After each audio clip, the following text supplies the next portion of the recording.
Pour nous, à Christus, une soirée comme celle-ci, c'est un événement important. Et je vais commencer par là. C'est un événement important qui répond à deux enjeux forts. C'est bon? Ça va? Oui. À deux enjeux forts. Le premier, c'est que une soirée comme celle-ci permet de faire davantage connaître la revue Christus. Alors on dira, bon, c'est un peu commercial, mais pas seulement. Il s'agit d'une revue de spiritualité ignatienne, c'est-à-dire d'une spiritualité qui s'appuie sur les exercices spirituels d'Ignace de Loyola, vous le savez certainement, qui est dans cette tradition-là, et par conséquent, une spiritualité qui est particulièrement orientée sur l'accompagnement spirituel des personnes, dans le discernement ou l'aide au discernement des choix, des orientations, des décisions que ces personnes ont à prendre, de manière que ces décisions, ces choix, soient le plus possible éclairés par l'Évangile. Et c'est ça l'important. Je crois que les thèmes successifs de la revue Christus essaient justement d'aider dans cette démarche d'éclaircissement et de clarification spirituelle. Et Dieu sait si ce n'est pas très commode dans le contexte dans lequel nous vivons, dans cette société extrêmement complexe. Ce n'est pas si évident que cela de pouvoir se repérer et de pouvoir repérer un peu les signes de l'esprit et y répondre. Et d'autre part, deuxième enjeu, mais il est lié au premier, une soirée comme celle-ci, elle nous met vraiment dans la mission spirituelle, dans la mission de cette revue Christus, telle que l'ont voulu ses fondateurs. Autrefois, le père Giuliani, en fait, la revue Christus est une revue presque jeune, on pourrait dire. Elle est née en 1954. Elle est un peu plus jeune que moi. Et ses fondateurs, l'équipe de fondation, Maurice Giuliani, Michel de Certeau, François Courel, François Roustan, etc. Et puis tous ceux qui ont pris la relève derrière, le père Thomas, le père Flicaud, etc. Eh bien, je crois que c'était vraiment ça, être présent et pouvoir actualiser le meilleur de cet héritage spirituel et surtout le mettre à disposition, l'éditer, le mettre au service des hommes et des femmes qui cherchent à vivre et, je dirais, pour reprendre votre thème, à semer l'évangile aujourd'hui et à se former pour cela. Et c'est d'ailleurs dans le cadre de ce projet diocésain que nous avons été invités à venir animer cette soirée.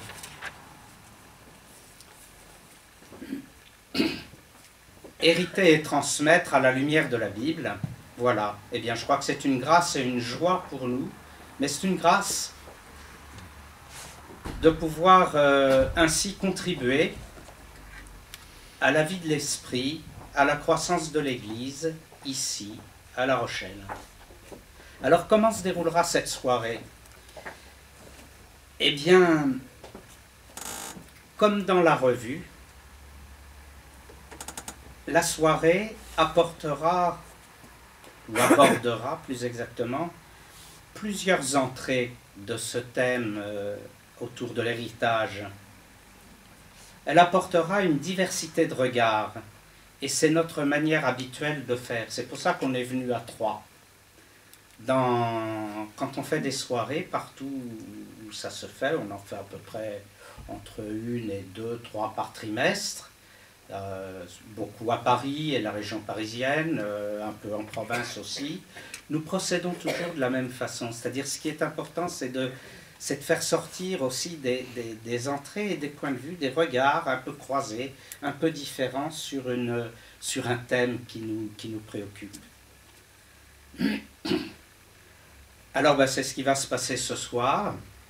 Ça permet d'avoir une parole partagée, diverse, à partir d'une même vision. Il y aura d'abord 3 interventions, la mienne, qui sera peut-être un tout petit peu plus longue, mais il y aura d'abord donc celle-ci. Je continuerai d'ouvrir le thème en présentant dans un instant le projet du numéro et sa réalisation. Et puis, j'insisterai un peu sur les atouts et les difficultés que la situation d'aujourd'hui offre pour transmettre ou pour semer l'Évangile. Et puis, je donnerai la parole à Claire Lee. En fait, je la laisserai se présenter elle-même parce que j'avais noté on ne la présente plus, Claire Lee, parce qu'elle est très connue et puis elle a écrit plusieurs livres. Mais ce qui est important ce soir, moi ce que j'ai beaucoup retenu et ce qui nous a porté vers elle pour cet article, c'est que justement il y a quelque chose d'extrêmement moderne dans ce qu'elle pense et j'allais dire dans ce qu'elle est, parce qu'elle réunit dans sa personne et dans sa foi 2 héritages qui la façonnent et qui se creusent et qui s'approfondissent au contact l'un de l'autre. Et donc je crois qu'il était essentiel non seulement de la faire écrire, mais aussi qu'elle soit là ce soir, sur ce thème-là. Et puis Dominique de Boulle, eh ben, c'est un frère jésuite, enfin un frère de moi. Il n'est pas frère jésuite, mais il n'est pas encore prêtre, il est en train de finir sa formation. Il a encore quelques années de formation à faire, mais il a déjà beaucoup travaillé la théologie et il a particulièrement travaillé la lettre aux Hébreux. Et je trouve que c'est intéressant là aussi parce que c'est une lettre qui a souvent la réputation d'être un peu compliquée, un peu difficile, pas très facile à aborder, et surtout pas très familière enfin, peut-être de vous, après tout, de moi, pas très. Et je crois vraiment que l'article de Dominique, la manière dont il lit cette lettre aux Hébreux et les clés de lecture qu'il va nous en donner sont non seulement savoureuses, mais surtout elles sont très stimulantes pour la foi, pour l'espérance et pour la transmission de l'Évangile et de la foi aujourd'hui. Alors j'en viens à mon propre propos. Alors oui, après que nous aurons parlé, chacun en principe une vingtaine de minutes à peu près, hein, il y aura un temps d'échange avec vous pour des questions, mais aussi pour du débat ou pour revenir sur certains points. Je voudrais maintenant présenter brièvement le projet du numéro et puis insister un tout petit peu sur les atouts et les difficultés aujourd'hui. Mais d'abord, peut-être pourquoi l'héritage? Pourquoi parler de hériter et transmettre? Au point de départ, à l'origine du numéro, il y a un peu plus d'1 an de cela, on a à peu près 1 an d'avance dans le choix des thèmes. Nous souhaitions faire quelque chose sur la transmission de la foi, la transmission de la parole, de l'évangile, la transmission de la vie en Église.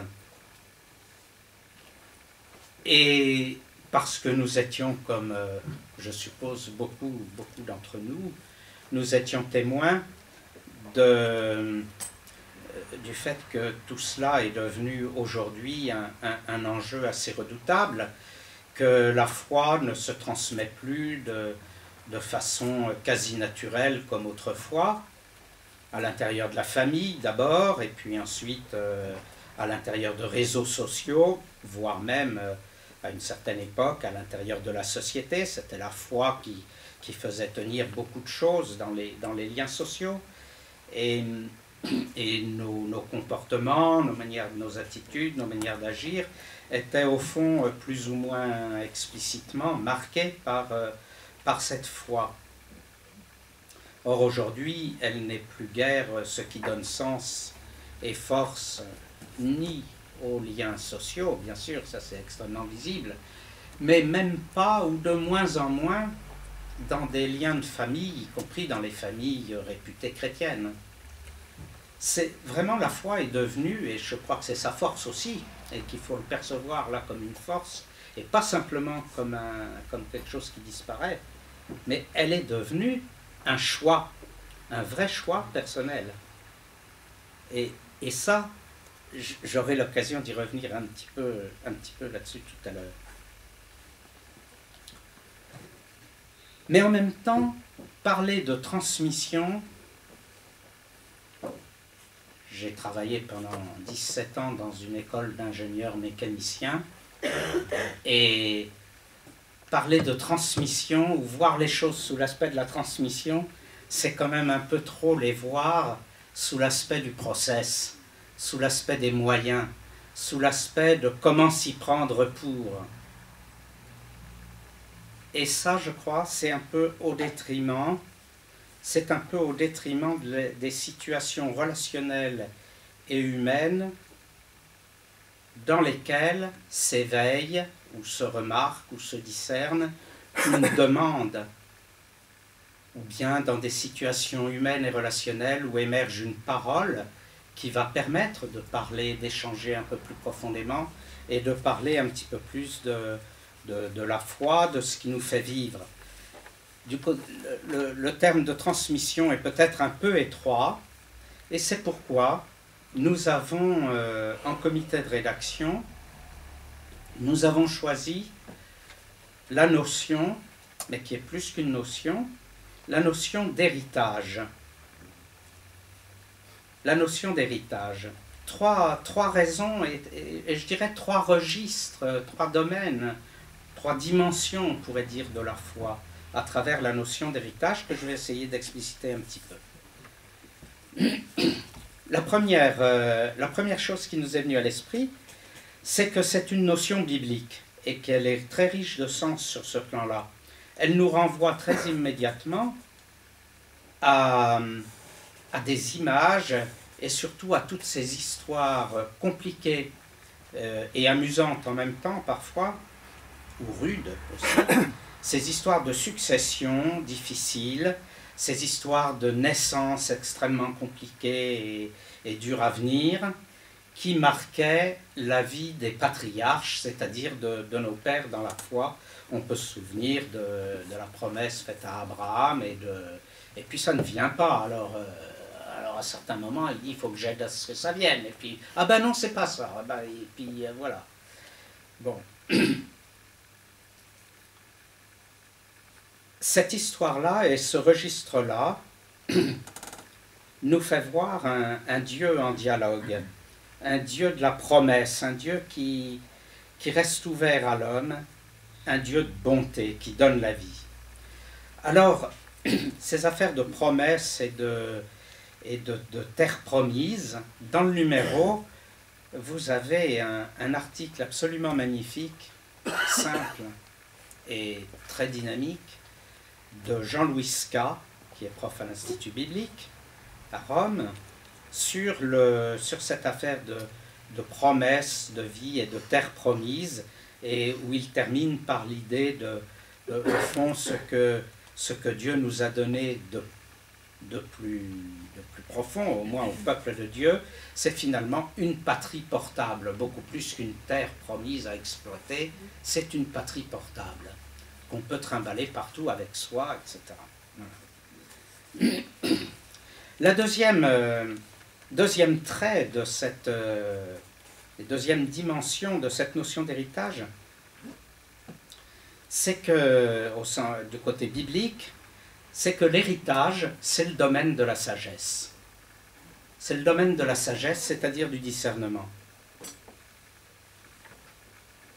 L'Écriture prend l'héritage dans les deux sens que nous lui connaissons, c'est-à-dire ce qu'on reçoit et dont on hérite, mais aussi ce qu'on constitue pour l'avenir et qui formera héritage pour l'autre.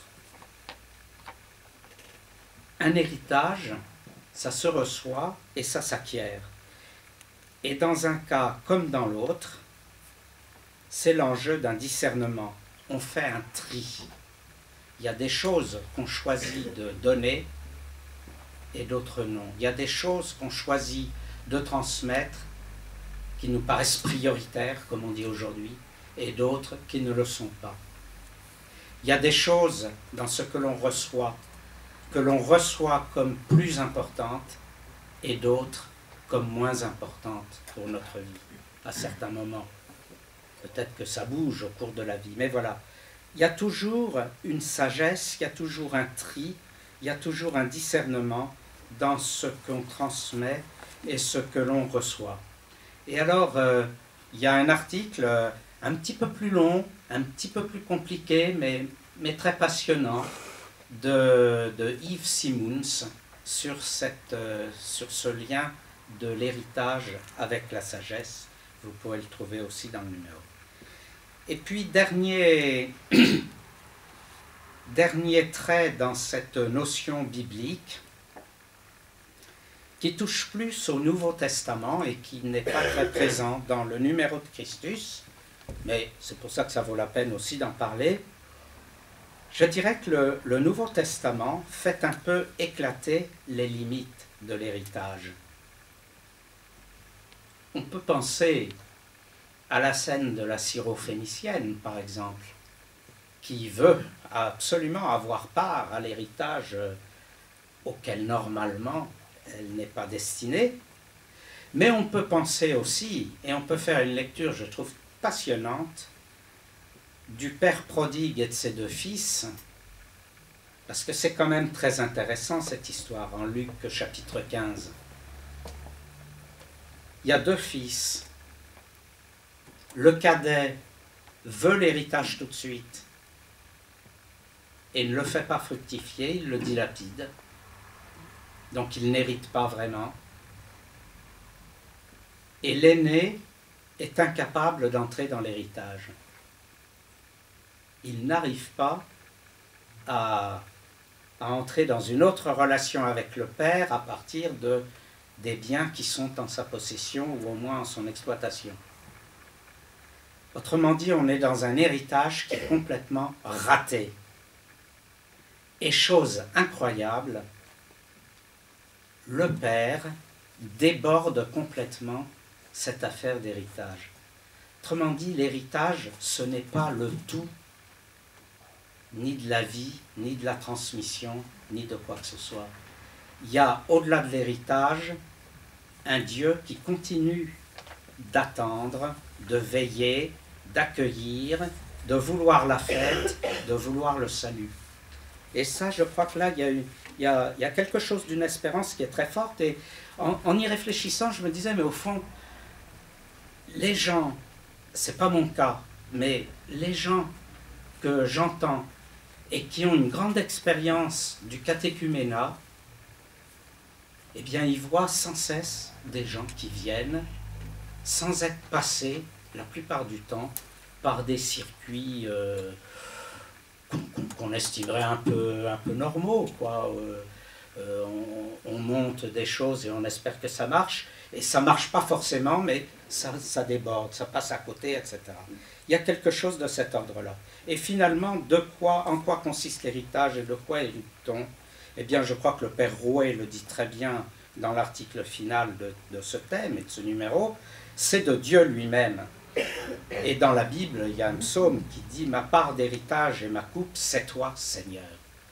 Ce dont nous héritons, ce n'est pas simplement la foi, ce n'est pas simplement un discours, ce n'est pas simplement je ne sais pas quoi, hein.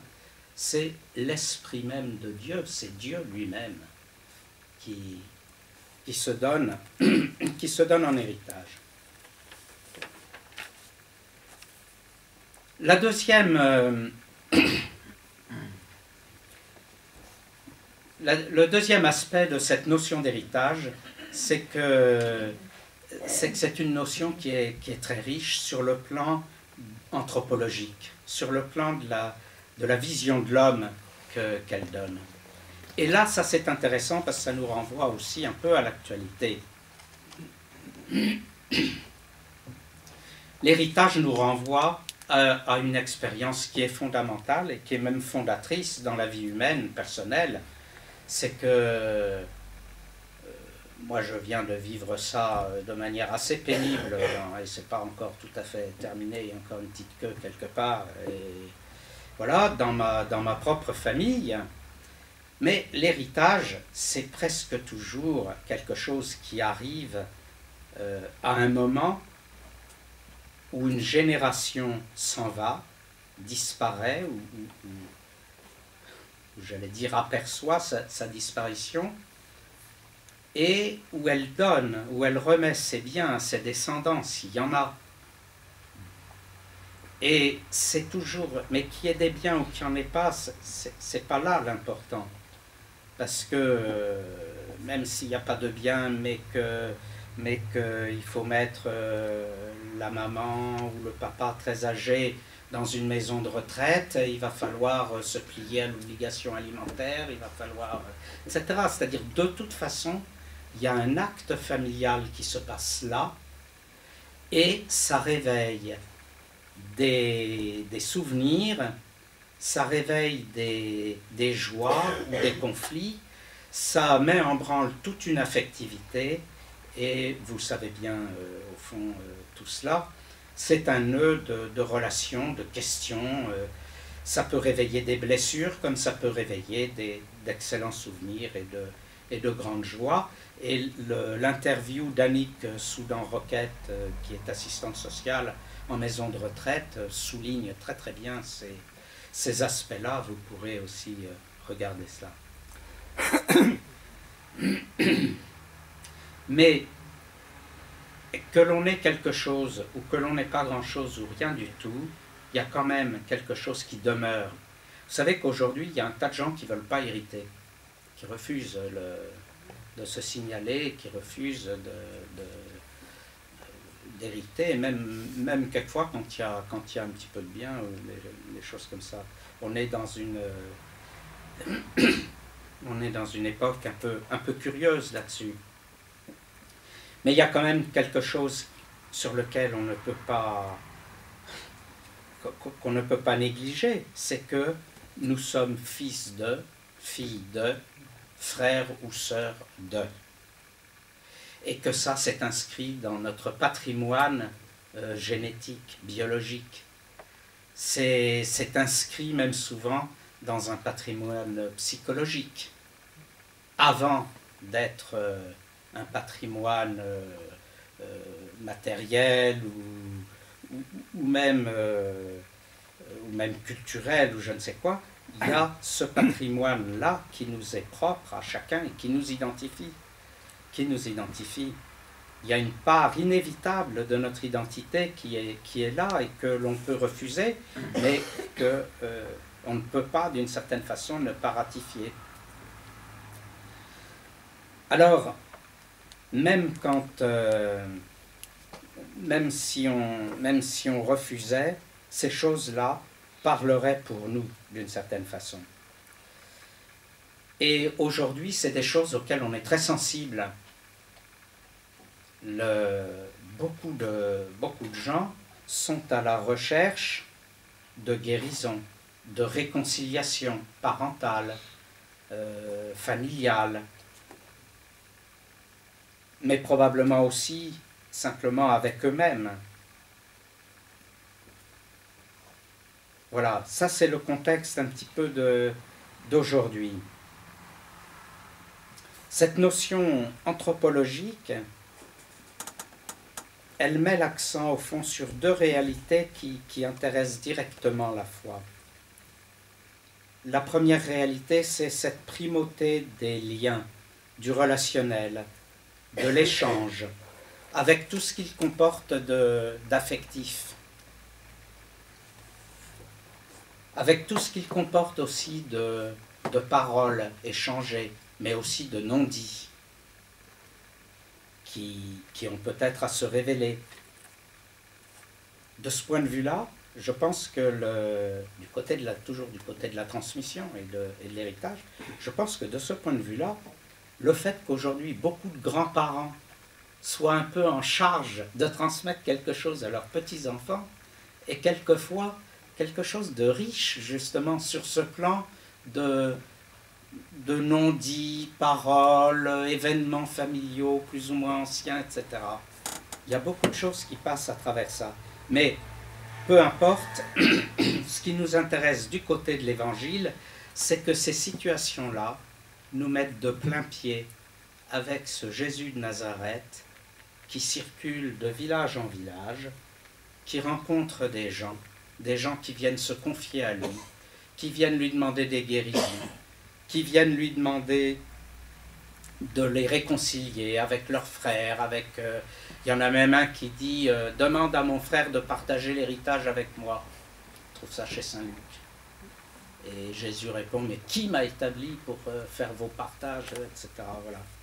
Autrement dit, ça nous met de plein pied avec un Jésus qui est au cœur de toutes ces situations basiques de la vie familiale et de la vie sociale et de la vie humaine, tout simplement, avec tous ces problèmes que cela nous pose et continue de nous poser aujourd'hui.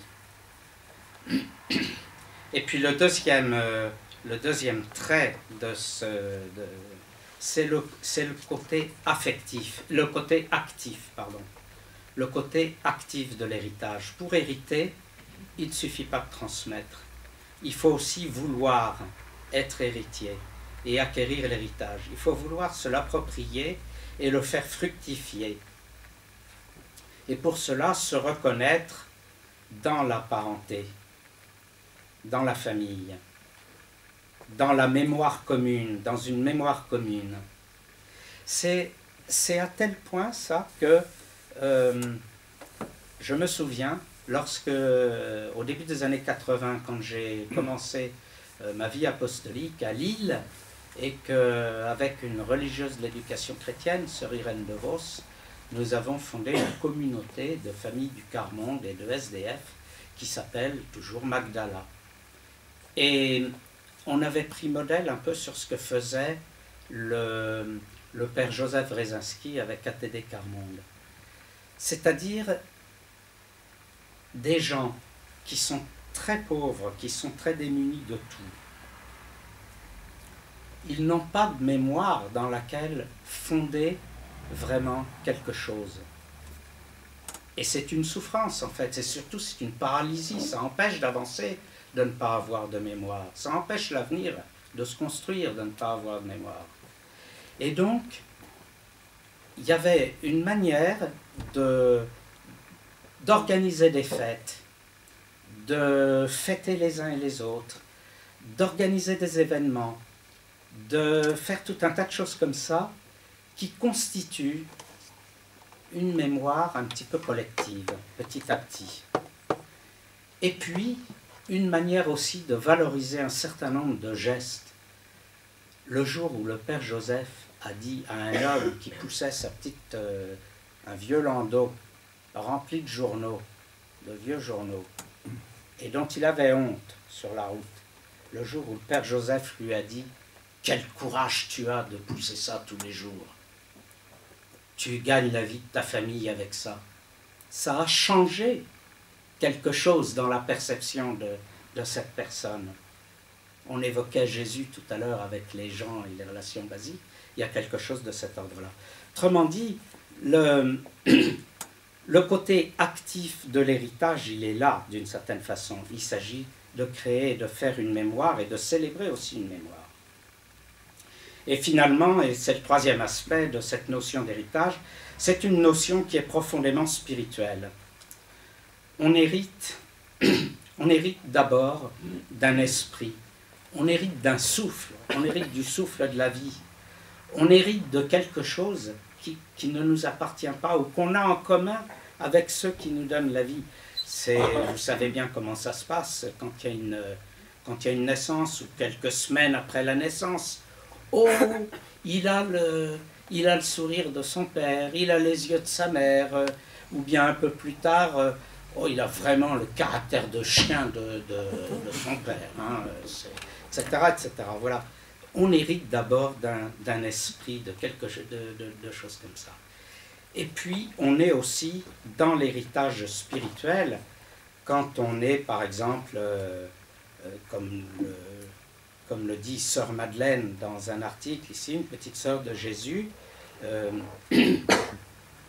on est dans l'héritage spirituel de Charles de Foucault. Et entre parenthèses, les petites sœurs de Jésus, j'ai découvert ça en la lisant et en l'interviewant, dans leurs règles, dans leur constitution, il y a le fait d'être consacré à l'islam. Et c'est l'islam qui est dit. C'est pas les musulmans, c'est pas d'être en rapport avec des musulmans. C'est d'être... l'islam est une valeur très forte dès le départ, avec Madeleine de Jésus, dès le départ, dans leur vocation et dans leur présence au monde. C'est quand même, quand on regarde ça aujourd'hui, on se dit, mais c'est quand même plus... c'est fort.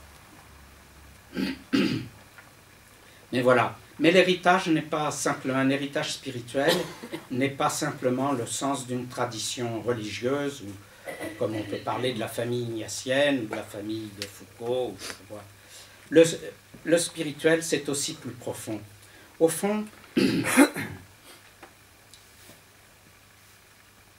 n'est vraiment spirituel que ce qui s'incarne et ce qui donne une fécondité.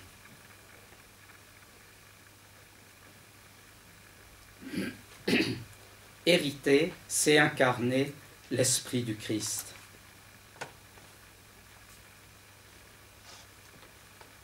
Alors, de fait, ou bien on donne chair à cet esprit, on lui donne visage, ça amène un style de vie ou une recherche de style de vie, ça amène à vivre les sacrements d'une certaine façon, ou bien il y a aussi le risque d'enfermer dans un passé révolu, dans une image intangible et vénérée, dans quelque chose de sacré ou de trop sacré, cet héritage spirituel, et du même coup de le mettre à distance et de l'empêcher d'être fécond, d'empêcher ce tri que j'évoquais tout à l'heure.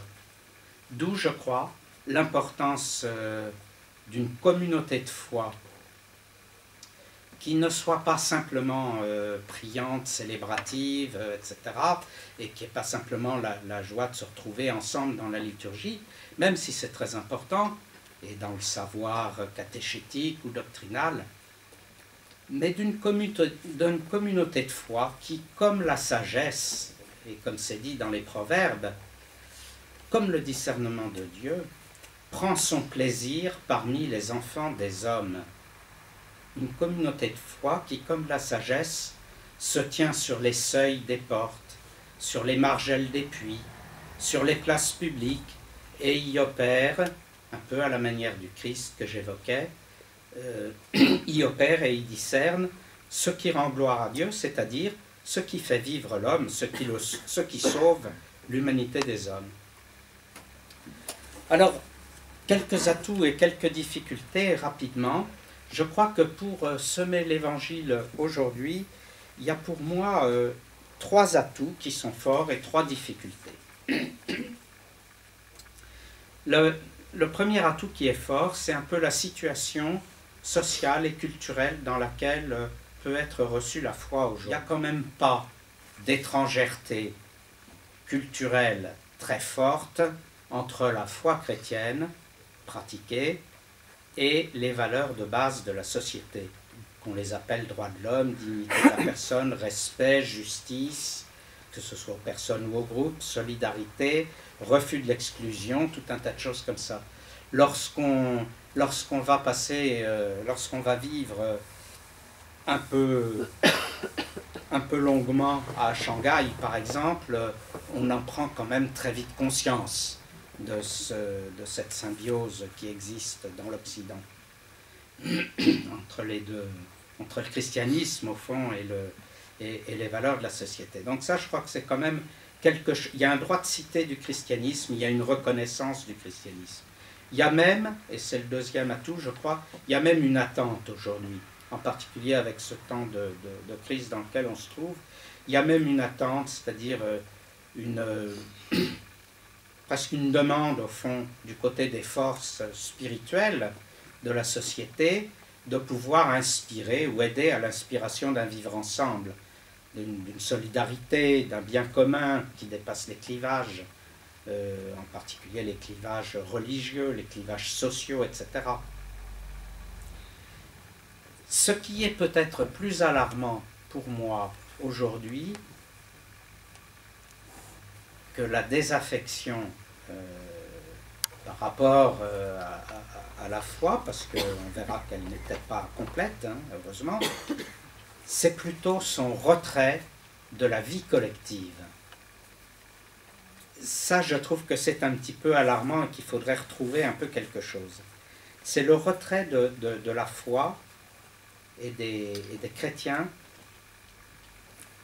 la mise en retrait, on pourrait dire, de la vie collective, d'un projet de société où cette foi puisse être un petit peu active et un peu plus partie prenante. Et du même coup, il me semble que les questionnements qui sont lancés par la conférence épiscopale, par exemple, ou les critiques morales qui sont réalisées dans les dossiers sociaux, de doctrine sociale, ou de bioéthique, ou de choses comme ça, sont perçus, quelle que soit leur valeur, qui est souvent très juste, c'est souvent des choses très justes, très bien analysées, très bien fichues, mais du coup, c'est presque toujours perçu comme décalé et surtout peu relayé dans la société. Et moi, je me dis, est-ce que c'est ce genre de choses qui est suffisante? C'est nécessaire, mais est-ce que c'est suffisant pour motiver des gens, et en particulier des jeunes, à essayer d'aller de l'avant, de construire, d'entreprendre quelque chose socialement parlant, voilà. Et qu'est-ce que la foi peut jouer là-dedans?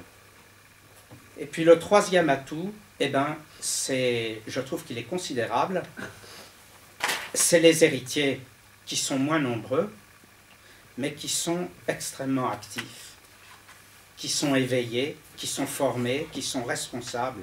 Il y a une grande vitalité spirituelle et beaucoup de ténacité, beaucoup de créativité dans les styles de vie, dans les formes communautaires que ça peut prendre, dans la prise en charge de l'animation, de la catéchèse, de la liturgie, de la prière. Moi, familialement, je vais assez souvent dans un diocèse et un département qui est plus que pauvre en termes de population et tout ça, qui est la Haute-Marne. C'est vraiment, il y a pratiquement très peu de prêtres, et il y a une vitalité chrétienne, laïque, mais très bien foutue et dynamique, et les choses sont bien faites, et il y a de l'invention, et il y a de la beauté, et il y a tout un tas de choses comme ça. Alors voilà, et puis sans compter tout ce qu'on appelle les œuvres de miséricorde, les associations, les mouvements type l'Arche et autres, voilà. Mais par contre, il y a trois formes de difficultés, et puis je terminerai là. Trois formes de difficultés, trois manières de refuser peut-être un peu l'héritage. Je vais le dire brièvement parce que je l'ai écrit dans le petit article que j'ai fait là-dessus.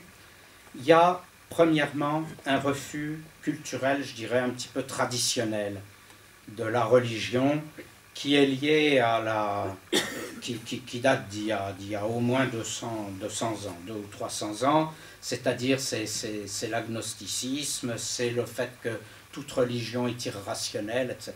Ça continue d'exister un peu.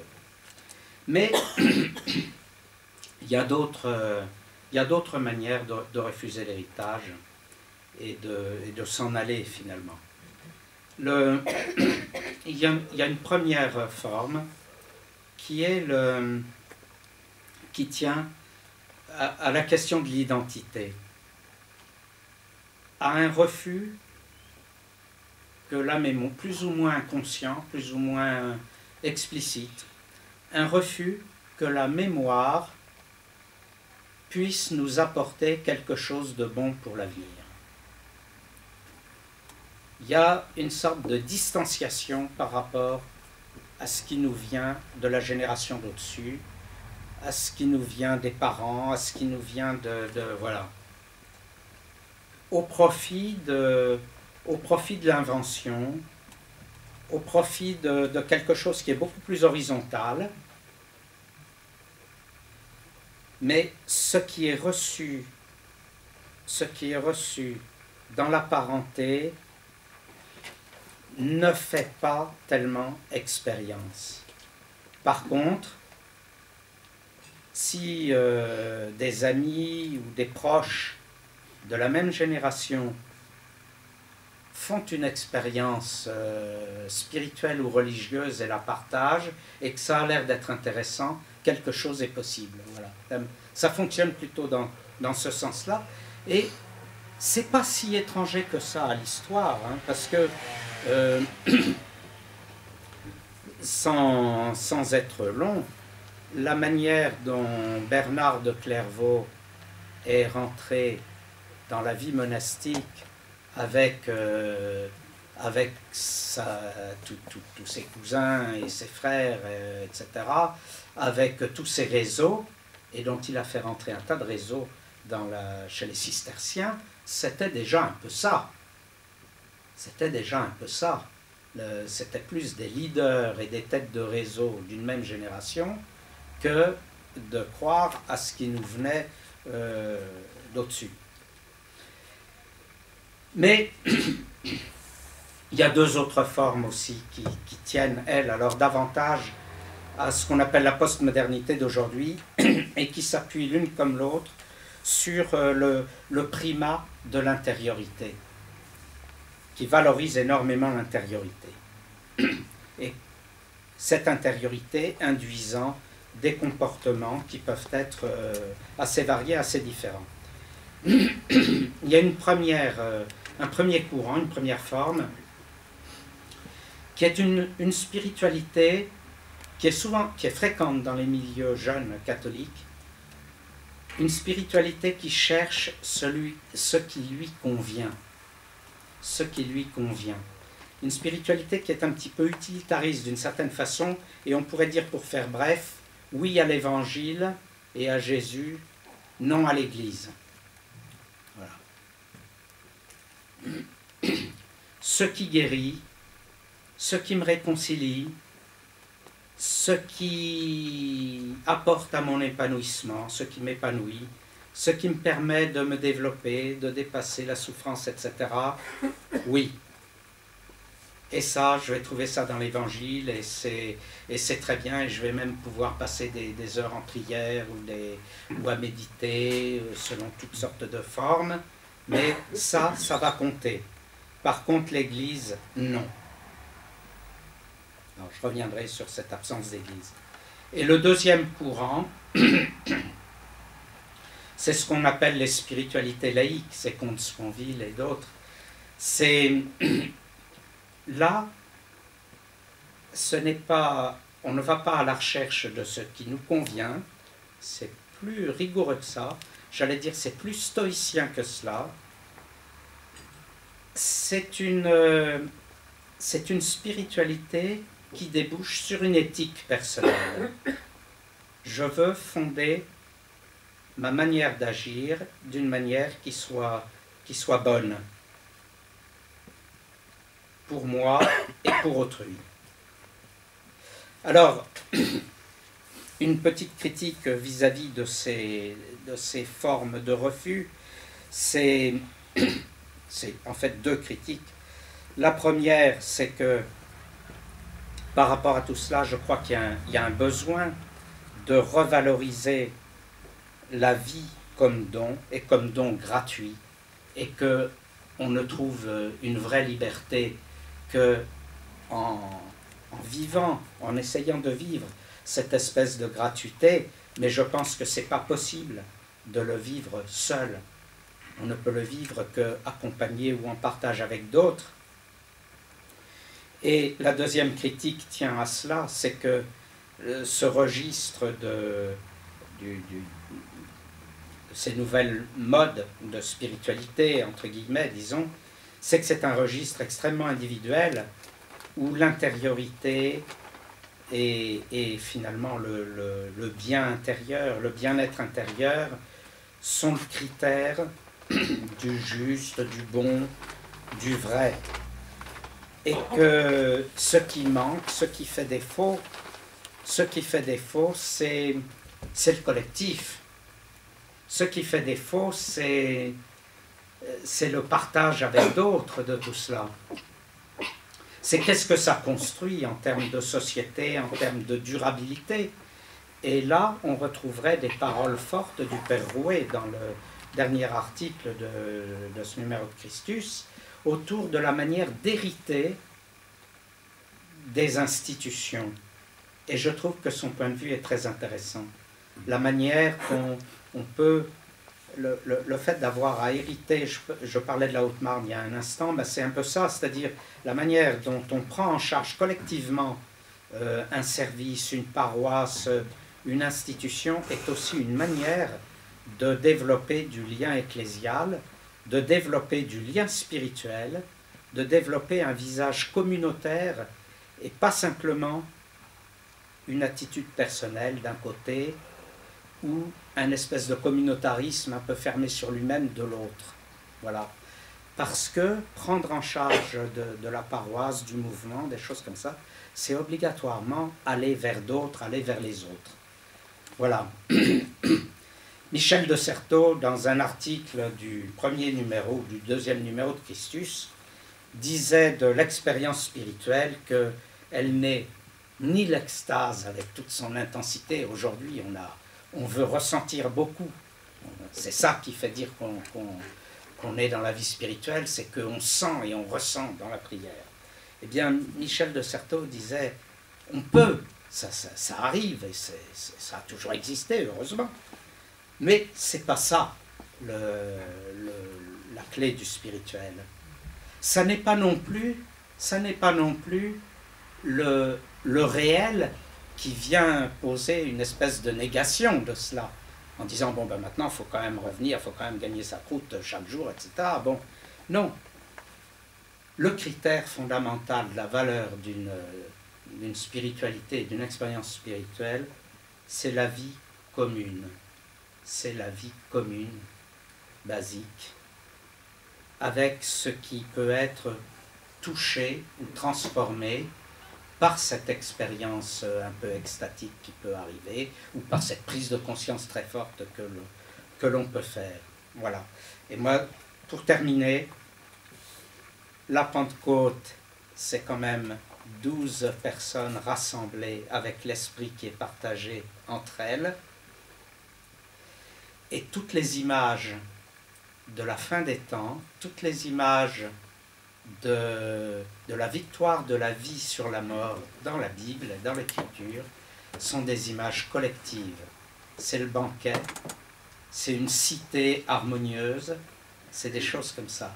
Alors on peut dire, comme Daniel Hervieux-Léger l'a écrit, que c'est des représentations qui ont vieilli et qui ne disent plus rien à personne aujourd'hui, et elle a sans doute raison. Mais on peut dire aussi qu'il y a du collectif et quelque chose de collectif et communautaire qui est à reconstruire si on veut que la spiritualité chrétienne, la spiritualité de l'Évangile continue d'inspirer des gens aujourd'hui et dans l'avenir. Voilà. Alors j'en ai terminé moi avec mon intervention qui est un petit peu plus longue et maintenant je vais donner la parole à Claire Lee.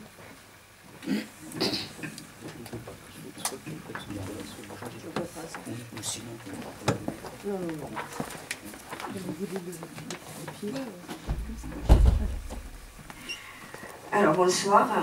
Tout d'abord, merci au Père René de Mandreville qui m'a donné la joie de vous rencontrer aujourd'hui avec l'équipe de Christus. Alors je fais partie, vous savez, des gens que la mondialisation, que la géopolitique ont fait que ces personnes-là peuvent dire que j'ai deux pays. J'ai deux pays. Mon pays d'origine qui est le Cambodge, mon pays de naissance, le Cambodge, et mon pays d'adoption qui est la France. En plus, j'ai fait le chemin spirituel du bouddhisme, d'une sagesse, vers ce que j'ai l'habitude d'appeler la folie d'amour de Jésus-Christ. Alors, j'ai l'habitude de me présenter que je suis aujourd'hui sur le plan spirituel une chrétienne et catholique par-dessus le marché, dans la terre protestante, à l'Est-Saint-Séven. une chrétienne catholique, mais venue du bouddhisme. J'ai obtenu la nationalité française depuis 1985, mais aujourd'hui la française que je pense être, même si ma tête est asiatique, la française n'a pas rejeté l'asiatique et la chrétienne n'a pas congédié la bouddhiste. Donc, l'article que j'ai eu la joie de partager avec l'équipe de Christus, ça s'appelle, dans le numéro de Christus, « L'accueil du nouveau dans la fidélité à l'héritage ». Cela se résume à vivre l'aventure spirituelle d'une identité en dialogue. Comment la Française peut-elle ne pas rejeter l'asiatique? Comment la chrétienne peut-elle ne pas congédier la bouddhiste? Alors, une identité en dialogue, c'est un dialogue de cœur à cœur.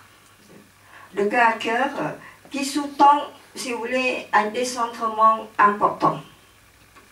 Sortir de soi-même, un décentrement. C'est une sortie de soi-même extrêmement inconfortable, car cette sortie de soi-même implique un dépouillement, un renoncement. Un grand renoncement à la compréhension de la religion comme refuge sécuritaire. Première condition. Ne plus prendre la religion comme refuge sécuritaire. Donc j'étais amenée à vivre ce décentrement, cette sortie de soi, par ma condition d'immigré, dont j'étais et je suis toujours. Je n'ai pas la tête des Français souchistes, comme je disais. Donc j'ai amené à vivre ce décentrement par ma qualité de réfugié politique en France.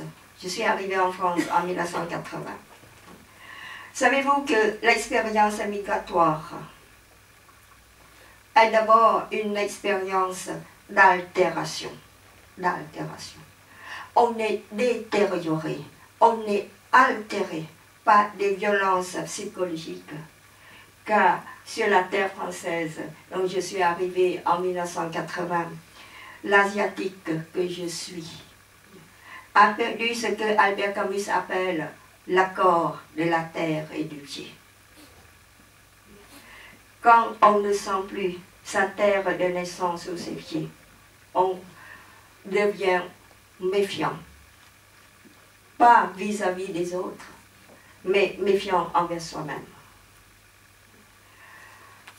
Vous voyez, pour vous citer un exemple, jusqu'à quel point quand on change de culture, cela devient une sorte de quête spirituelle, presque de rupture importante. Rien que dans la formule de politesse. Dans les pays asiatiques, quand on se rencontre, on se dit bonjour, bonsoir, non pas en tendant la main, ni en faisant des bises non plus. Vous savez, maintenant que je parcours la France un peu du nord au sud, c'est vraiment un casse-tête chinois, l'histoire des bises. Parce qu'on ne savait pas quelle langue il fallait faire. Je ne savais pas. Ça dépend des régions, 2, 3 ou 4. Voilà. Donc, dans les pays d'Asie, on met les deux mains jointes pour se dire qu'on ne touche pas d'emblée le corps de l'autre parce que le corps de l'autre est sacré. Et quand je suis arrivée dans le sud de la France, c'est Marseille, Mons, je me sentais toujours agressée quand les gens se pressaient de m'embrasser. Et ensuite, chez nous en Asie, quand on met les deux mains jointes pour se dire bonjour, et pour le Cambodge, les deux mains jointes représentent symboliquement une fleur. Vous voyez, je pose un peu le micro pour vous montrer, quand je dis bonsoir, avec les deux mains jointes, cher ami, je vous offre une fleur. Et ce n'est pas n'importe quelle fleur, c'est la fleur de lotus, qui est la fleur sacrée du bouddhisme. Alors, quand on offre une fleur, on va offrir un bouton de fleur. On ferme bien les doigts. On ne va pas faire les doigts comme ça. C'est une fleur qui s'ouvre. Ça ne va pas durer longtemps, notre amitié. Et on ne va pas faire fermer les doigts comme ça. C'est une fleur déjà fanée. Donc, ça ne va pas commencer, notre amitié, elle est déjà morte. Et il y a la façon d'offrir la fleur. Je vous raconte ça pour que vous puissiez toucher du doigt comment c'est difficile. Alors, au Cambodge, il y a 3 façons de présenter la fleur. Si la personne en face de nous a le même âge ou plus jeune, on va mettre la fleur en dessous. Et si la personne a quelques années de plus, on lève la fleur jusqu'au nez, en signe de respect. Et si la personne est plus âgée, ou quelqu'un de rang très élevé, tel que le père Rémy de Manfouville, alors, au moins, alors on va mettre la fleur jusqu'au front et on s'incline. Vous voyez? D'où la politesse asiatique nous demande de nous présenter en donnant notre âge. J'ai 65 ans. Et si l'autre ne nous dit pas l'âge, il fallait le lui demander. Mais quel âge avez-vous? Alors, vous vous rendez compte qu'en 1980, j'ai demandé à toutes les Françaises qui se trouvent devant moi, mais quel âge avez-vous? Et je ne comprenais pas que ces personnes ne répondaient jamais. Et elle va jouer un jeu vraiment, pour moi, j'allais dire, très difficile, parce qu'elle va me dire, mais quel âge vous me donnez? Alors, en Asie, si vous pensez que quand la personne dit ça, et quand vous pensez qu'elle a 40 ans, vous allez dire 45. Dans l'histoire, de lever votre fleur dans le respect. Et vous vous rendez compte que j'ai donné 5 ans à plus à toutes les Alésiennes. Et j'ai pas pu faire beaucoup d'amis. Avant de comprendre qu'ici en France, on ne demande pas l'âge aux gens. Si on a eu cette impolitesse de le faire, on ne va pas faire l'addition, il fallait faire la soustraction. Vous voyez? Donc, vous voyez, même dans des formules de politesse, c'était très difficile déjà. Donc, c'est bien que ce qui arrive sur notre terre, on va s'enfermer dans la peur. On n'ose pas aller vers l'autre, on ne comprenait pas. Et cette peur qui a amené à la construction de communautarisme parmi les émigrés. Sur l'article de Christus, j'ai parlé des tentations sécuritaires, des crispations identitaires. Et la chrétienne, j'ai reçu le sacrement de baptême dans le diocèse de Nîmes en 1983. Oh, vous savez, quand on est classé comme une convertie, il faut vivre cela pour comprendre. Tout le monde vous accueille les bras ouverts, tout le monde voudrait montrer la convertie. Bon, c'est vraiment une chance pour la France actuellement. Quelqu'un qui quitte le bouddhisme, alors qu'il y a beaucoup de gens qui se tournent vers le bouddhisme. Donc, si elle quitte le bouddhisme, c'est que le bouddhisme ne vaut rien. C'est normal, c'est logique. Donc, elle vient nous conforter dans nos convictions, dans notre foi. Mais cet accueil à bras ouverts de la communauté catholique ne m'a pas vraiment aidé. Parce qu'au début, je voudrais être plus catholique que des catholiques. Je croyais que la conversion a fait de moi, a fait de moi quelqu'un de plus blanche que la neige. Donc, c'est souvent cette crispation-là qui fait que les nouveaux venus dans une religion vont vouloir être beaucoup plus orthodoxes que ceux qui y sont déjà. Mais pour moi, ça n'a pas duré longtemps. Heureusement. C'est ce que j'appelle l'étrangeté de la grâce. Ça n'a pas duré longtemps à cause des différences de culture. Au bout de quelques mois après mon baptême, j'ai été plongée dans ce que j'appelle la nuit de la foi. Je ne comprenais plus rien de ce que l'Église catholique de France me dit. Alors, j'ai été enfermée dans un silence pendant 3 ans. Un silence comment vous dire, un silence de rupture, un silence d'incompréhension entre deux cultures. Comme a dit Maurice Ballet, ce que j'ai écrit dans Christus, c'est-à-dire que le christianisme est trop véhiculé par la culture occidentale, gréco-romaine. Mais quelque part, moi j'arrive d'autre part, j'arrive pas à vraiment y entrer. Alors j'ai vécu dans ce silence comme l'Esprit du Christ. L'Esprit du Christ va me renvoyer à ma première demeure. Vous savez, dans Matthieu 9, 6, quand Christ dit au paralysé, lève-toi, prends ta civière et rentre chez toi. J'étais paralysée dans l'église catholique de France. Il fallait que je lève et que je prenne ma civière et je rentre chez moi. Donc, l'Esprit du Christ m'a renvoyé vers le bouddhisme. Va me renvoyer vers la première demeure. Quand j'appelle la première demeure, c'est la culture qui nous a formés, qui nous a structurés en tant qu'êtres responsables. Et j'ai été structurée par la culture khmer, cambodgienne, asiatique, la culture bouddhique, tachée par le bouddhisme. Donc il fallait le retourner. Et ce retournement, chez soi, rentrer à la maison, ça se passe comme sur le chemin d'Emmaüs, où Cléophas et son ami vont marcher et parler. Je marchais avec la bouddhiste et je partageais le plus profond de moi-même avec tout ce que l'essentiel de la vie. Et c'est dans ce partage en toute sincérité que la chrétienne va comprendre que le troisième vient marcher avec. Donc, et quelque part, il y a un dialogue.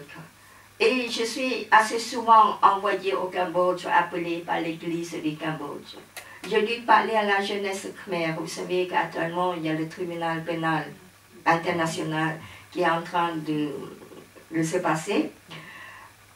Et là, j'ai dû réfléchir devant les jeunes Cambodgiens, la génération après. Cette génération qui n'a pas connu la tragédie de Pol Pot et qui vit dans une coupure de transmission, car les parents n'en parlaient pas. Pourquoi ils n'en parlent pas? C'est pas parce que ces Asiatiques qui sont pas intelligents, c'est pas ça. Souvent, on dit que c'est le bouddhisme qui amène les Cambodgiens à ce mutisme, mais c'est pas ça. On ne peut pas parler parce que la blessure est encore trop vive. On ne trouve pas des mots pour le dire. Comment dire à votre enfant que vous avez vécu comme un animal? Comment le dire? Vous voyez? Donc, c'est dans tout ce travail de mémoration de tout ce qui se passe sur cette terre blessée qui m'a amené à penser, à essayer de marcher, de dire ma foi chrétienne dans la culture khmer. Je crois que le christianisme a beaucoup à gagner si chacun puisse dire, confesser, répondre à cette question du Seigneur. Et pour vous, qui dites-vous que je suis? Le dire et le répondre avec notre sensibilité profonde. C'est pour ça que j'appelle cela comme un mélange. Ce n'est pas du syncrétisme. Ce n'est pas du syncrétisme. Le syncrétisme, c'est se mettre côte à côte, c'est de mosaïque. Là, ce n'est pas du syncrétisme, c'est une symbiose, c'est autre chose qui amène cette harmonie. Vous voyez, donc le dernier livre qui est sorti, La Mangrove, essaie de dire par le récit, justement, comment la chrétienne peut dire sa foi avec ce qui est toujours sa première demeure. Ce qui est toujours sa première demeure, et de dire dans le respect profond envers le bouddhisme. Si on respecte vraiment l'autre, on n'a pas envie d'aller prendre quelque chose et d'ajouter chez nous. comme beaucoup nous faisons. Là, je me pose la question, on va aller chercher des méditations bouddhiques pour en faire des méditations chrétiennes. Avons-nous vraiment le droit? Avons-nous vraiment le droit de dépouiller l'autre? C'est une question, hein, je ne condamne personne. Mais cela n'empêche que l'un et l'autre doivent trouver dans ce lieu tel que la mangrove. Vous savez, la mangrove, c'est la forêt littorale où il y a l'eau salée et l'eau douce qui s'entremêlent. Donc c'est comme des gens qui se trouvent entre deux cultures, entre deux voies spirituelles. La mangrove nous dit toujours que la vie n'est pas toujours un lieu où l'ordre règne dans toute sa pureté. Que la plupart du temps, la vie est faite de mélange. La vie est faite d'enchevêtrement. Pas toujours facile à démêler. Pas toujours très beau à voir. Mais dans toute contrainte, la vie trouve toujours des réponses adaptées, sophistiquées, humbles, mais toujours ingénieuses. Oui, c'est cela même. Et je crois que c'est cela, transmettre l'héritage. C'est que l'héritage n'est pas quelque chose de figé. C'est quelque chose toujours à en devenir. Nous devons prendre le passé, conjuguer avec le présent pour pouvoir aller vers l'avenir. C'est toujours le souci qui m'habite quand je parle aux jeunes Cambodgiens au Cambodge, aux étudiants de l'Université royale de Phnom Penh, c'est de comment transmettre cette mémoire si blessée. Cette mémoire tachée de tragédie. Comment transmettre à la génération après pour que la mémoire ne soit pas trop lourde à porter par la génération. Et ça les empêche de se projeter vers la vie. Il a pris l'obéissance de ce qu'il pâtit, de ce qu'il souffrit. Alors, il y a un contresens auquel il faut tordre le cou tout de suite. Ça ne veut pas dire que, tel un animal, en lui tapant dessus, il a fini par apprendre. Non, je crois que c'est plutôt une expérience de force intérieure. Le mot traduit par piété, en grec, veut dire bien prendre. Bon. On pourrait dire la capacité de bien prendre ce qui lui est arrivé dans sa passion, sans se laisser prendre par la violence. Le Christ a subi lui-même le risque du découragement, grand cri et larmes. Et au cœur même de ce risque, au cœur même de la souffrance morale qu'il y a éprouvée, a surgi quelque chose qu'on peut appeler l'obéissance. Voilà. Une décision irrévocable de garder sa fidélité au Père qui semblait l'abandonner, qui pouvait le sauver de la mort mais qui ne l'a pas sauvé de la mort, ou en tout cas qui n'a pas empêché qu'il meure, même s'il a ressuscité après, et garder la miséricorde pour les hommes qui étaient en train de le mettre à mort. On pourrait dire que c'est une espèce de mouvement intérieur, je crois, dans lequel la chair, l'humanité, a échappé au risque du non-sens pour devenir une parole d'acquiescement. Et nous, voilà, on voit le chemin pour le Christ lui-même. Alors pour nous, je crois qu'il s'agit de suivre le Christ dans ce chemin-là. D'abord, il y a plusieurs appels dans la lettre à contempler le Christ. Considérer Jésus. Voilà, je citais ça tout à l'heure. Considérer le Christ, lui qui a souffert, etc. Et là, pourquoi le considérer? On peut faire appel à tout ce que dit la tradition spirituelle ultérieure. La contemplation de la passion du Christ nous met dans la même disposition. Elle nous transforme profondément, de telle manière que nous pouvons nous configurer à lui. Et on peut penser, alors aussi bien la troisième semaine des exercices, pour les Ignatiens, et aussi, voilà, Thérèse d'Avila, on pourrait dire religieuse honnête, mais pas très fervente, convertie par la vision du Christ à la colonne. Voilà. Le contact avec l'humanité souffrante du Christ est pour nous quelque chose de très... voilà, d'une profonde conversion. Je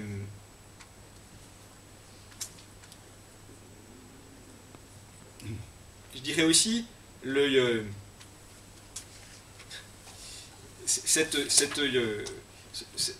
chemin à la suite du Christ peut nous permettre d'interpréter le présent.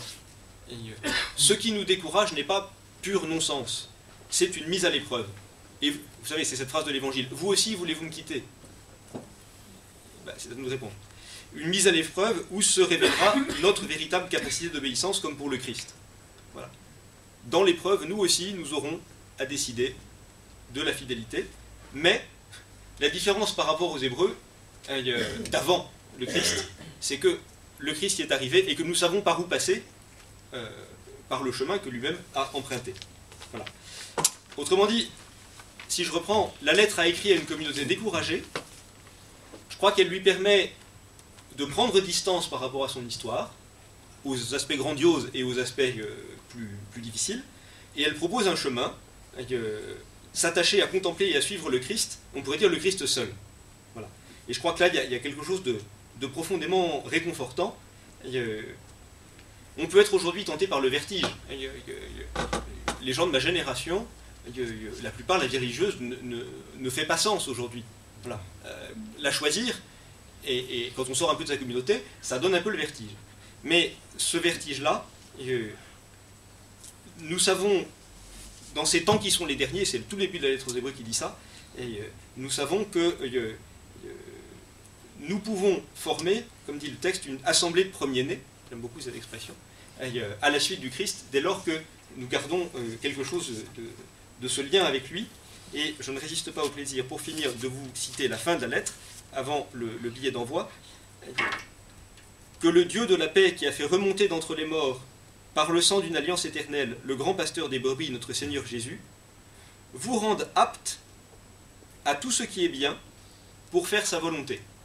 Et on voit bien à la fin de cette lettre quel est l'enjeu. Voilà. Allons-nous réussir à faire la volonté de Dieu? Eh bien, maintenant on voit un peu mieux comment faire. Qu'il réalise en nous ce qui lui est agréable.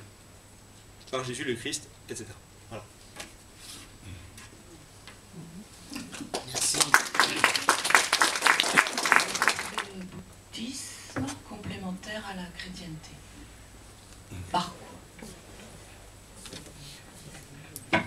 Alors, tout d'abord, je tiens à vous dire que je n'ai pas tout dit ce que j'ai écrit dans Christus. Pour la simple raison que... Il ne veut plus marcher. Pour la simple raison, pour vous forcer à acheter Christus.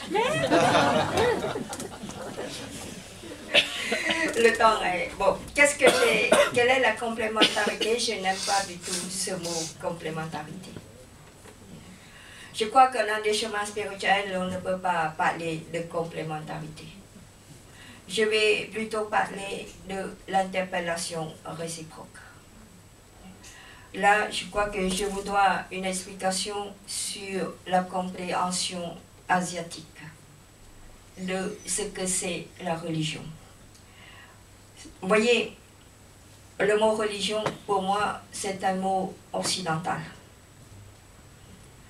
Nous, en Asie, nous parlons beaucoup de la voie, V-O-I-E, de la voie spirituelle. Dans mon pays d'origine, nous disons textuellement la voie de Jésus-Christ, la voie des Bouddhas ou la voie de Mohammed.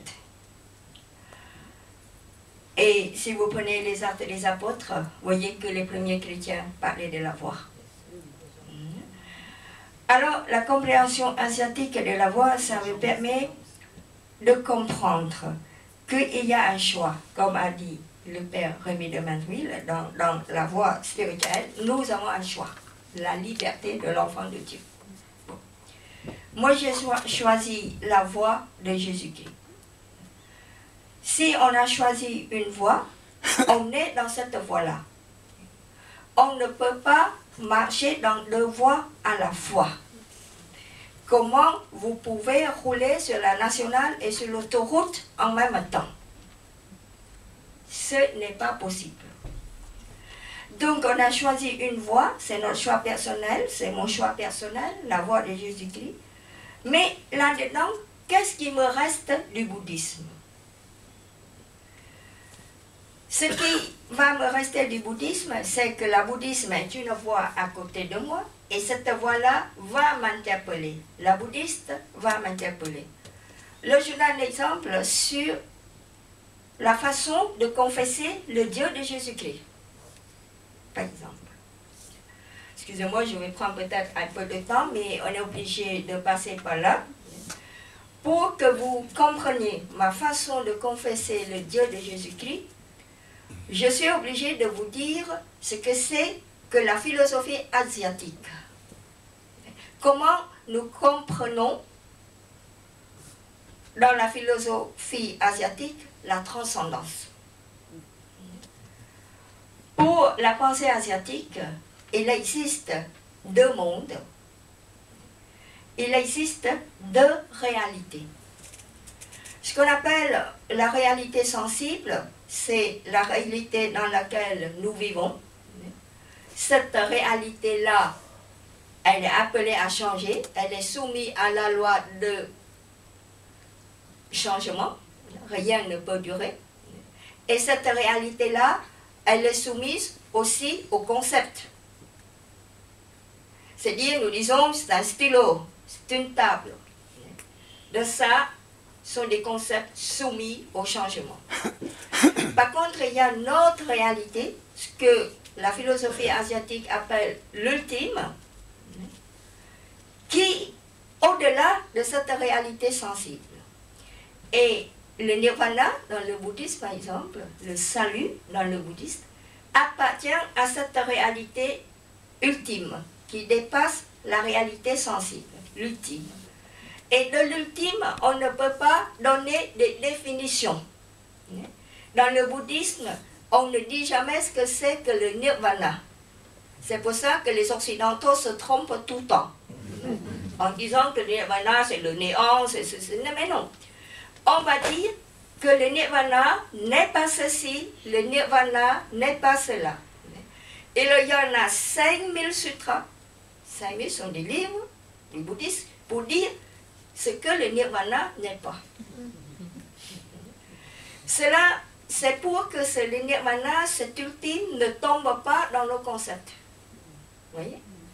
Et quand j'ai à confesser ma foi, le Dieu de Jésus-Christ, avec les bouddhistes, si je vais commencer par le dire que Dieu créateur a créé ceci ou cela, ils vont m'écouter avec beaucoup de politesse.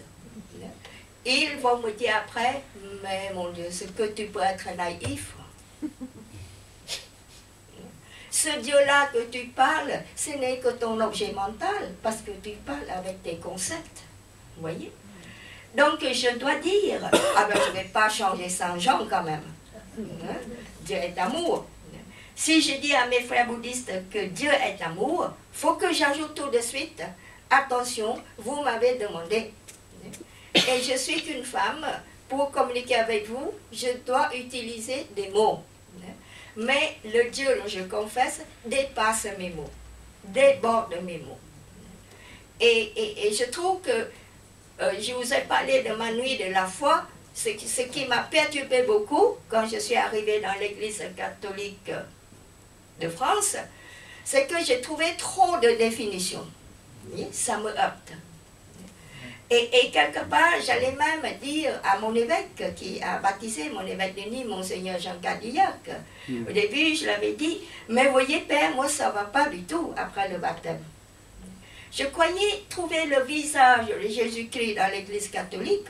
Maintenant, je me rends compte que je me suis trompée de porte. Parce qu'il y a trop de définitions qui m'ont gênée, qui m'a complètement gênée. Donc, la cassure entre cultures. Voilà. Alors, le bouddhisme va m'interpeller dans cette façon de parler, de ma foi, et m'interpeller aussi dans beaucoup de choses. L'indicible, on ne peut pas tout décrire. On ne peut que faire pressentir. Une expérience spirituelle n'est pas une démonstration. Est un pressentiment. Une ouverture possible.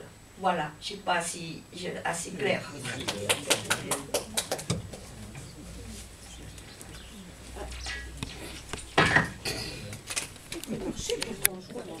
Il marchait.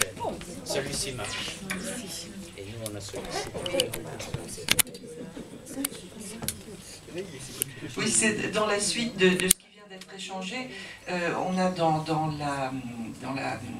dans tous nos maîtres spirituels chrétiens, il y a tout ce courant de la théologie négative et aussi chez tous les grands scolastiques. Hein, je ne parle pas des petits maîtres qui après n'ont plus fait effectivement que du raisonnement froid ou technique. Mais tous les grands scolastiques, Thomas d'Aquin, pour lui, tout ce qu'il a pu dire, tout ce qu'il a pu travailler sur le plan rationnel, aboutissait toujours au mystère de Dieu qui n'était pas dissible. Hein, et ça, on a chez nous, enfin vraiment, des courants extraordinaires, tout le courant de la mystique rhéno-flamande aussi. Et là, je pense qu'en effet, moi, en vous entendant parler du nirvana tel que vous en parlez, je dis qu'il y a quand même là des passerelles, enfin des rencontres en tout cas, donc des interpellations mutuelles. Attends, juste pour vous dire un mot, c'est que j'appelle dans l'interpellation quand... J'avais cueilli que c'est quelque chose qui s'est cassé. Non, merci. Quand je parle de l'interpellation, ce n'est pas de demander aux bouddhistes de devenir chrétiens, ni de demander aux chrétiens de devenir bouddhistes. Mais l'interpellation, c'est-à-dire la voix de l'autre, l'autre qui est différent de moi, me pousse à chercher dans ma tradition. Quand les bouddhistes nous interrogent sur la vie intérieure, les bouddhistes ne nous appellent pas à aller faire des méditations vipassana ou zen. C'est de chercher dans notre tradition chrétienne l'oraison ou avec d'autres techniques qui existent déjà dans notre tradition, mais comment l'habiter autrement, l'habiter ici et maintenant. Voilà, c'est ça l'interpellation réciproque. Oui, moi je trouve que vous avez... l'image de la mangrove est extrêmement parlante, et puis ce que vous avez dit aussi autour de l'identité en dialogue, parce que d'abord il y a eu un peu une tentative de cela au moment du concile et dans les années qui ont suivi le concile, où le dialogue devenait un peu une tarte à la crème même, tellement c'était peut-être trop banalisé, mais en vous écoutant là, raconter cette histoire tout de suite, moi je pensais, oui, il y a les grands courants mystiques, scolastiques et tout ça, mais il y a aussi tout simplement actes 10 et 11, c'est-à-dire la manière dont Pierre est amené par l'esprit à découvrir que celui qui ne croit pas, un païen, est aussi animé par l'esprit. Et ça aboutit à deux choses. Ça aboutit à ce que le païen rencontre Pierre et veut apprendre de Pierre, et que Pierre est amené à changer quelque chose dans sa manière de croire pour être à l'écoute et pour être vraiment respectueux de l'esprit qui l'interpelle. Et je me demande s'il n'y a pas quelque chose autour de cette identité en dialogue que nous aurions besoin de retrouver davantage aujourd'hui, me semble-t-il.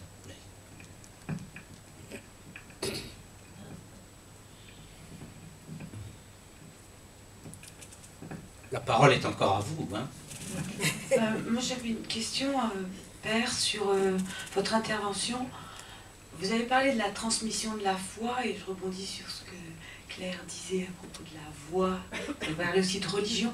Justement, j'aimerais quelques éclaircissements. Vous parlez de la transmission de la foi, mais dans les soucis, dans les atouts et les soucis que vous évoquiez, j'ai eu l'impression qu'on se situait plus au niveau du climat de religion. Enfin, vous voyez, entre foi et religion, l'héritage, il est où?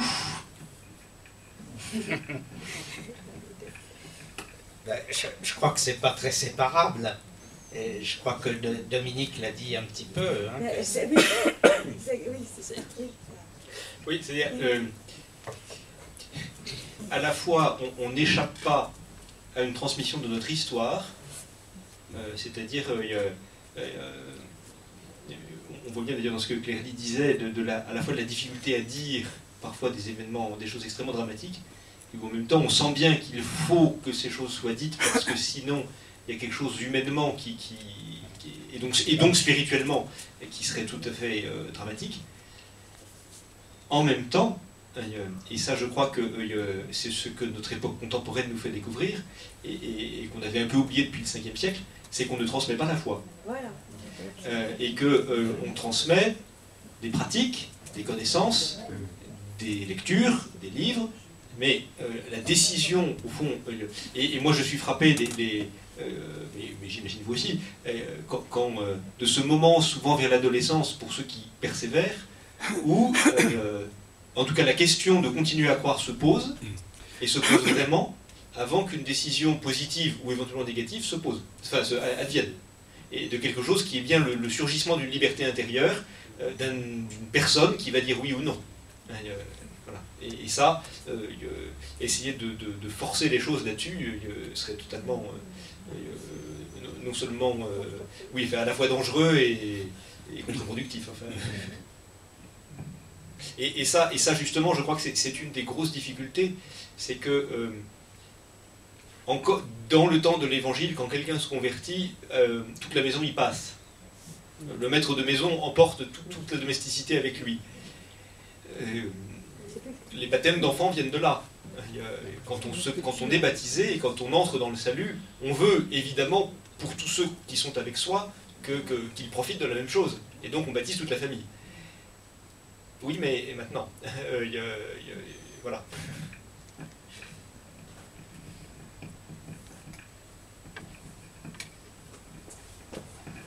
Qui veut le micro?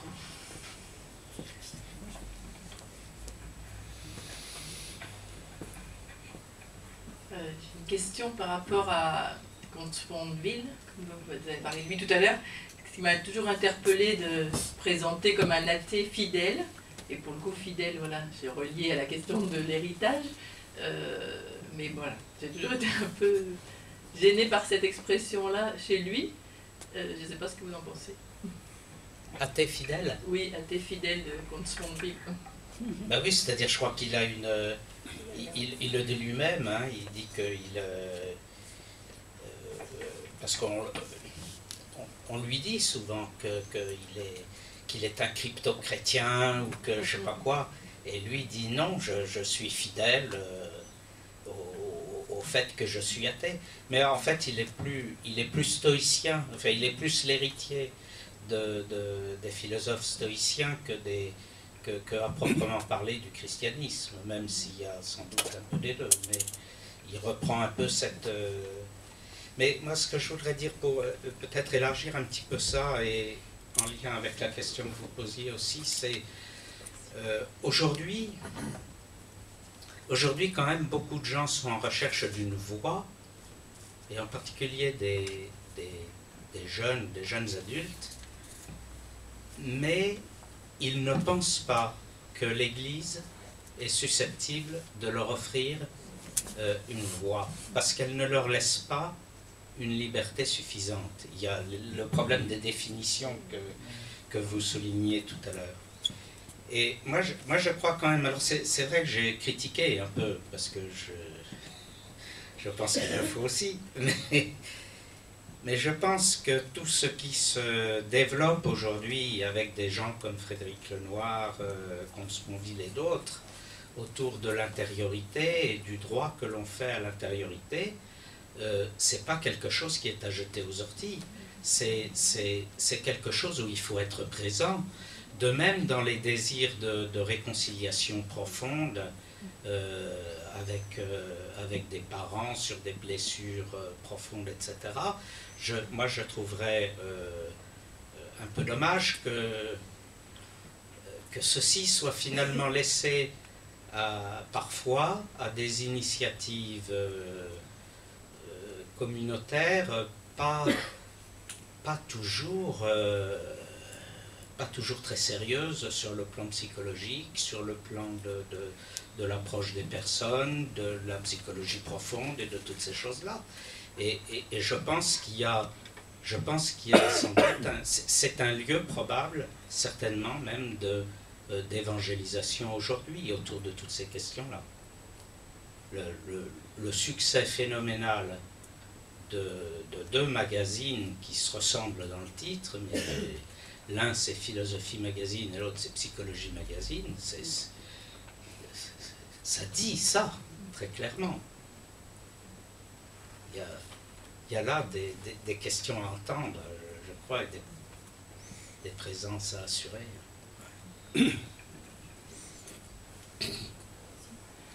Moi, je reviens un peu à ce que vous disiez là tout à l'heure par rapport à la question de est-ce qu'on peut transmettre la foi. Je ne sais pas, moi, je suis interpellée aussi dans peut-être voilà, l'appel que j'ai peut-être à cheminer avec d'autres, justement dans un chemin de foi, un chemin spirituel, qu'il soit jeune ou moins jeune. Et moi, je me rends compte que on ne peut pas transmettre la foi parce que la foi est un don de Dieu.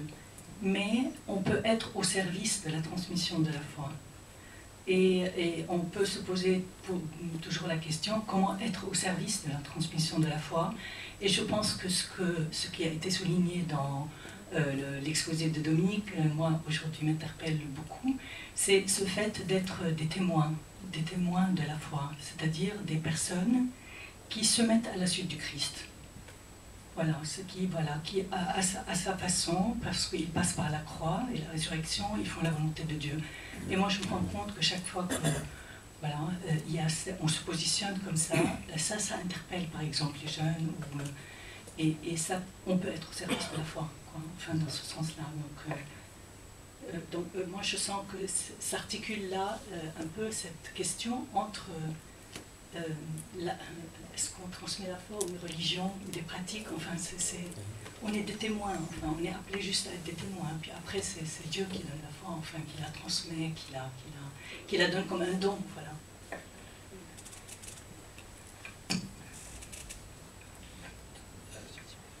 À condition que... Parce que le témoignage est un peu mis à toutes les sauces aujourd'hui aussi. À condition qu'il y ait l'écoute. C'est-à-dire, je crois aussi qu'il y a un besoin énorme, il y a une soif d'être écouté, d'être entendu sur ce qui nous habite, sur ce qui nous fait vivre, sur ce qui... Voilà, c'est en regard de cela qu'on peut être, me semble-t-il, témoin du Christ, tout à fait. Mais...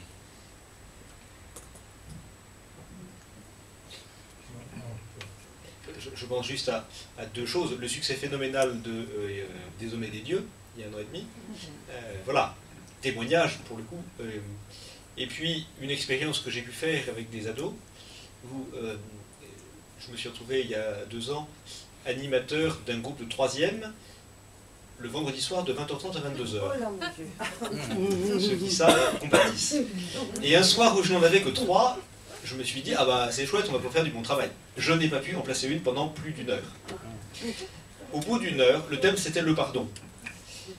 Au bout d'1 heure, une des filles qui était là m'a dit, c'est quand même incroyable, ça fait 1 heure qu'on est insupportable, vous n'êtes toujours pas énervé. Voilà.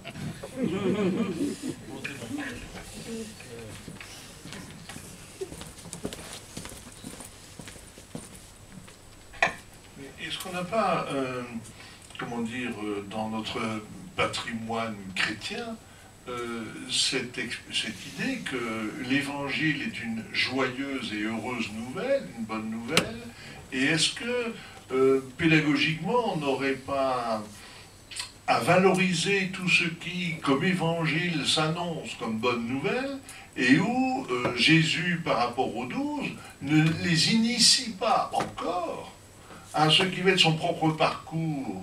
Ensuite, peu à peu, il leur dit, il faut que le Fils de l'homme aille à Jérusalem.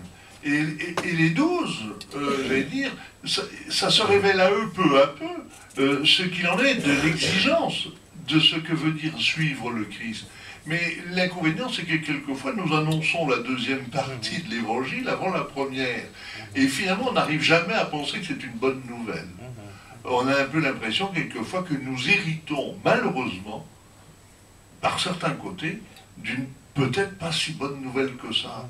Alors c'est là aussi que nous sommes un peu coincés au niveau de l'annonce.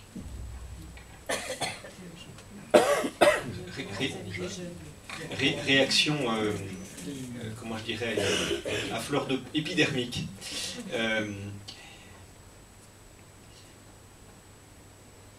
Il y a effectivement, alors je vais essayer de calmer un peu.